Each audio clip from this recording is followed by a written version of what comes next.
Story time. नन्हा प्यारा शेर का बच्चा और चूहा। एक घने जंगल में एक नन्हा सा बहुत प्यारा शेर का बच्चा रहता था। उसका नाम शीरो था।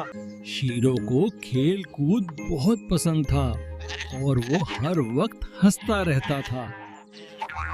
एक दिन वो घास में खेल रहा था कि अचानक उसकी नजर एक नन्हे से चूहे पर पड़ी। चूहा डरा हुआ था और एक कांटे में फंस गया था। शेरू ने पहले तो जोर से हंसना चाहा, मगर फिर उसे चूहे पर तरस आ गया।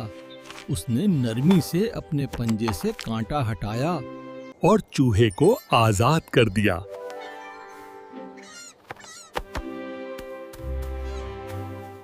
चूहा खुश होकर बोला,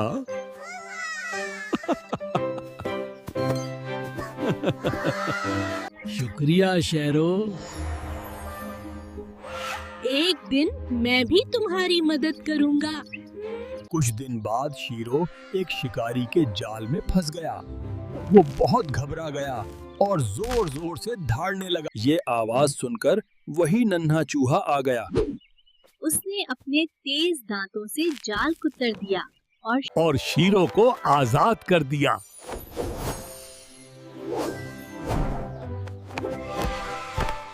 शीरू बहुत खुश हुआ और बोला, आज मुझे समझ आया कि छोटा दोस्त भी बड़ा काम कर सकता है। सबक, नेकी कभी जाया नहीं जाती और हर दोस्त कीमती होता है। Thank you for watching. Like, share, and subscribe to Storytime Kids TV.